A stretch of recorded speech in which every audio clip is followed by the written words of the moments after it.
Hi, my name's Pippa, I'm 18 and I'm lucky to have most of the things I need in life. But there are young women all over the world who aren't quite as lucky as me. I've got a roof over my head and a comfortable bed to sleep in. But in countries like India, those things are often considered a luxury.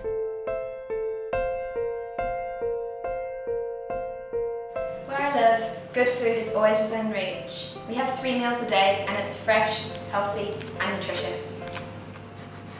But there are parts of India where some families barely have enough for one simple meal a day. If you're watching this, there's a chance that you live a similar life to mine. But there's also a chance that you haven't considered living without life's essentials. And given the choice, there are probably certain things that you don't want to think about at all. Whether they affect you or the safety and security of your children. When I graduate from university, I'll make my own choices about my future. Whether I choose to start a career or a family, I might even do both. Every young woman should be free to make these choices, but for most women here in Jaipur, it's simply not an option. The men go out to work. The women are expected to stay at home. They cook, they clean, they have children, preferably boys. It's tradition. At least it was, because education is changing things. This is Jean Baba Kaba, just outside Jaipur in Rajasthan. And here, for the first time, women are beginning to find their place in the community. The Gudri Project is empowering a growing number of young women with the skills and tools that they need to awaken their entrepreneurial spirit. They're making Gudris, an ancient Rajasthani craft, and they're selling like hotcakes all over the world.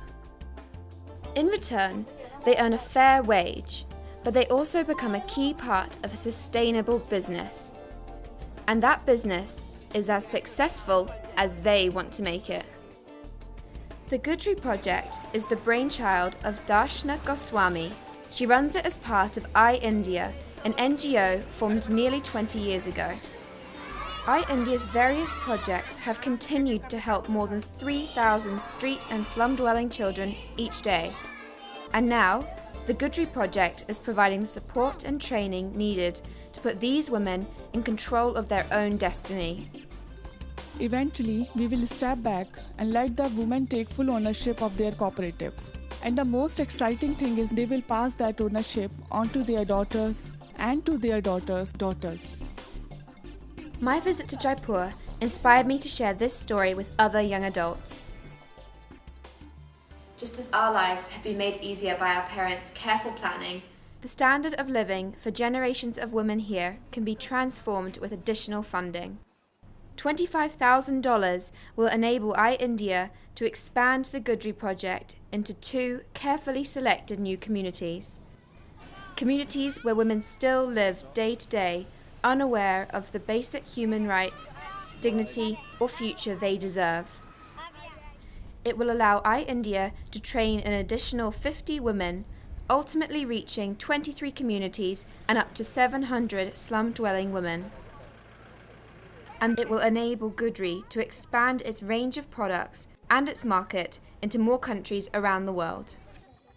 And this growth will ultimately benefit the women directly. Milestones will be recorded, and it's hoped that in 1 year, results will be clear to see. The Gudri range is high quality, fashionable, and it's beautiful. The products are already being marketed in India, Singapore, Australia, and the United States. But this funding doesn't just last a year, not even for one lifetime. To educate one woman is to educate generations to come.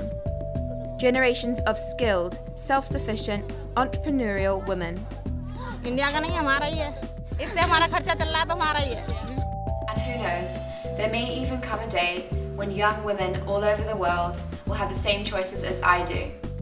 And I believe that Project Inspire really can give the Gudri Project the chance to create a brighter future for generations of women to come.